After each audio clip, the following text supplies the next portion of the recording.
Ну що ж, такою насиченою, цікавою обіцяє бути наша сьогоднішня програма, тому поки маєте час, бажання, змогу, залишайтеся в нашому товаристві тут на телеканалі Скіфія. Ну а для більшості з нас ранок, звісно, починається із чашки гарячого чаю або кави.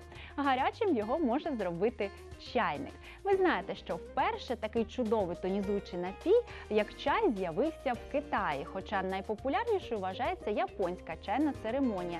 Власне, там був винайдений і перший чайник. Він був із червоної глини. Вважалося, що для заварювання чаю найкраще підходить саме матеріал червона глина. У Китаї так само вважається, що чай заварюється набагато краще не в новому, а у старому чайнику. Саме цим пояснюється те, що китайці дарують в основному старі чайники, а не нові.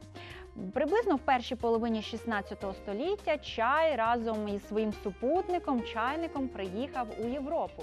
Це був звичайний чайник в формі невеликого глиняного горщика, призначений для приготування рівно однієї порції напою. До Росії чайник потрапив у 17 столітті, він називався самовар, але це може бути взагалі окремою темою для нашої розмови.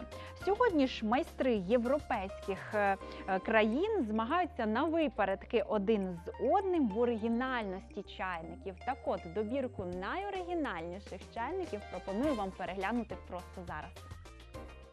Let's go. We got that Coca-Cola bottle shake, shake, shake.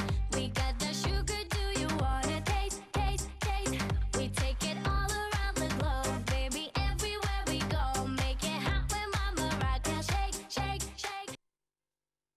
Ну, ви розумієте, що згодом чайники значно трансформувалися, перетворилися. Сьогодні вони різні за формою, кольором. Можливо, на моєму столі не так багато чайників, і дивлячись на них, ви не будете кричати: «Боже, хіба це схоже на чайник?» Але є й досить таки оригінальні, представлені тут сьогодні. Ну і поки ви дивилися добірку оригінальних чайників, я пригадала кілька прикмет, пов'язаних із чайниками. Тож подейкують, що воду в чайнику не можна змішувати, колотити. Якщо ви хочете перевірити, чи є там вода, краще не полінуйтеся і відкрийте кришечку. Чого? Тому що, кажуть, сварок в домі не оберешся. Ну і ще одна прикмета, пов'язана із чайником. Виливаючи воду з чайника, обов'язково промовляйте: куди вода, туди біда. Дієвий спосіб. Ну і більшість господарок зараз задалося питанням, як же очистити свій улюблений чайник від накипу. Все дуже просто. Для цього вам знадобиться лимонна кислота. Потрібно у чайник налити буквально 1,5 літри води, додати туди 2 ложки лимонної кислоти і залишити чайник, щоб він охолонув на 30-40 хвилин. Потім воду необхідно злити, а чайник добре промити.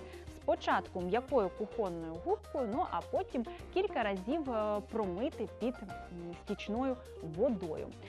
Тоді ваш чайник буде блискучим, чистим не лише зовні, але і зсередини. Тож смачного вам чаю! Ну а далі, кому що більше подобається